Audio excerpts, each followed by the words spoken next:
September. Kids are back to school, gossiping in the hallways, striking a pose for the yearbook. As the principal meets and greets them, pupils fill up the classroom. Certainly the UN is a little bit like one of those general assemblies we used to have in high school. Just with better uniforms. Here, attendance is not mandatory and you can't be expelled. An attractive feature of this Ivy League school. His Excellency Barack Obama, President of the United States of America. There are the schoolyard bullies. You'd like to think that all the nations of the world are equal, but it's the United States that pays 25% of the bill here. And the United States can decide, for example, if you happen to be from Iran, 40 of your diplomats can't come because we won't give you visas. So there is a bullying process that's going on here. The mean kids may think they run the show. They're the ones that are the most superficial as well. So we're always hearing these false promises and statements made and a lot of rhetoric going on. That's why a coalition of countries is holding the Iranian government accountable. While the popular kids try to create outsiders, the bad guys are having none of it and fight right back. The bad kids, you know, Iran, Ahmadinejad, others, the Chavez, you know, those that always seem to make statements that embarrass others or that others walk out on. The shy kids make up the bulk of this school, but go largely ignored. The General Assembly, the largest class, unlike the Security Council attended by the lucky 15, has no legal power.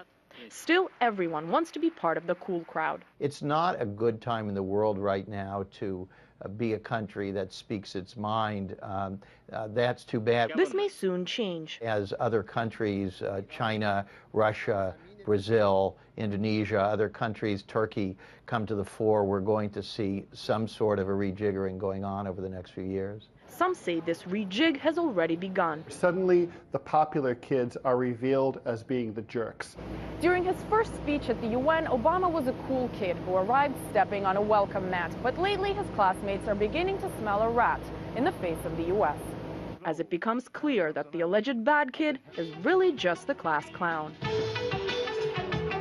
When you have the United States directly occupying two countries and militarily involved barely covertly in half a dozen others and trying to gin up revolution in Syria, and I mean, it's the Iran thing, it seems to be crossing a line. Fights between classmates come and go, but the cheerleaders are always there rooting for their team. CNN just replays constantly Obama's speech and is constantly, you know, analyzing what he said, and they're ignoring what the other 192 countries' leaders are talking about. And while the high school students aren't making the grades, if these guys had to get together for, say, 9 months and just sit there and hash it out, and they weren't allowed to go home, until they worked stuff out, it would be you'd have a different outcome. At least the kids are convinced they're the hottest thing around. I brought my shades because I want to look cool. Anastasia Churkina, RT, New York.